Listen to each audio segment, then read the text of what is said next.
Thanks for watching Two Wheels, One Compass. Our first location for Season 2 is a quick stop at the Lower Sioux Agency near Morton, Minnesota, along the Minnesota River.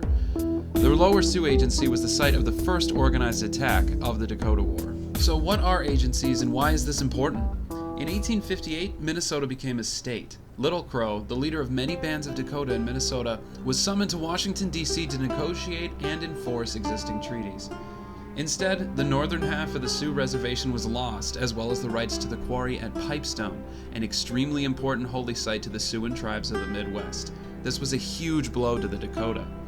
White settlement, logging, and agriculture were also dramatically reducing the game available to the Dakota. The Sioux Reservation had horrible land that was not good for the unfamiliar concept of farming, and the Dakota were also not able to hunt outside of their now very small territory. The reservation, unable to feed itself, led rise to the Sioux Agencies. So here's how it started. As white settlers started to move west, they started taking more and more land, and especially to the German settlers of Chicago and many others, they basically were told, the other side of the Mississippi, nobody lives there. Many people were happy to just show up and just, as soon as they'd set up shop, the land is theirs. But the other thing that was keeping people from really expanding was obviously the natives that lived there first. They weren't allowed to hunt outside of their reservations. They had their land taken from them. They were supposed to be paid for their land that they had given, but they never were, and so they relied 100% on these agencies for sustenance, for survival. The Minnesotan and U.S. government would sell food to the impoverished Dakota in these agencies. Like I said, game was scarce on their small territory, so finding animal furs to trade for food was harder and harder to find. The Dakota had very little money. This created a tipping point for the Native Americans.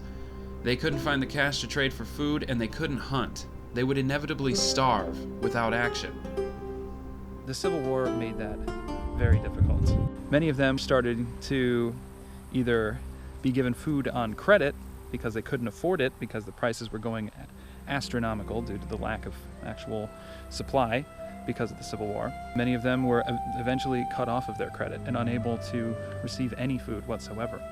Many Native American women were finding uncooked oats and putting it with grass to feed their children.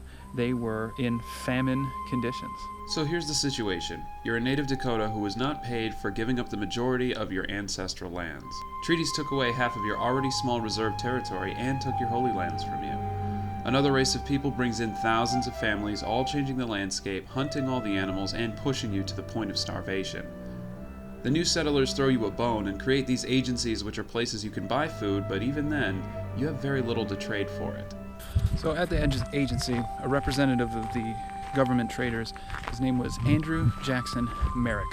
The natives had asked Merrick if it were possible to receive more supplies on credit, to which he replied, "So far as I'm concerned, if they are hungry, let them eat grass or their own dung." Several days prior to the first initial organized attack, the conditions of famine were out of control, and 5 hungry Sioux men left the reservation and attempted to steal food from white settlers. The 5 Sioux men ended up getting into a scuffle with white men, and 4 white men were killed. Afterward, the Sioux leaders went to their leader, Little Crow. He did not want this war. He was very reluctant to start it because he wasn't sure if he could win, but if the time was right, it was now. The Civil War was happening, the United States were very occupied, supplies were low, and the timing was, if we're gonna go, we're gonna go now.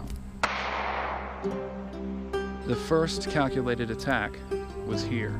They had attacked the settlers here in search for food and to send a message that this is it has begun. Andrew Merrick tried to escape through one of the second-story windows. They ended up killing him, and like he said, let them eat grass. In a very ironic twist of fate, he was found dead with grass stuffed into his mouth.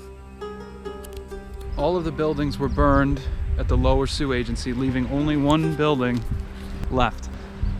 This building is also very symbolic to the natives here. It's not just a location where their ancestors had to go to get food. This building represents defeat. It represents the decline of the natives who had no manner of getting food or materials or supplies to survive on their own anymore. They were now completely 100% dependent on the Minnesotan and U.S. government. This building is a representation of their fall from grace, the end of their freedom. religious freedom, freedom of movement, freedom to hunt on the lands that they used to have. This building is representative of that. This is what they needed to survive, no longer what thousands of years and generations upon generations of teachings and stories, their skills, abilities, everything completely gone and brought down to one building. Can you imagine if you were, in your own country and another country just started encroaching in, promising to pay you, paying you nothing, taking away everything from you and telling you how to live your life with how you get your food, how you build your dwellings, what you believe, your religion, everything was completely taken away. I would be pretty pissed too. And it would be stupid to think that this uprising and the wars to follow for the next 30 years were out of left field. It would be really, it'd be very unwise to think that this wasn't a long time coming.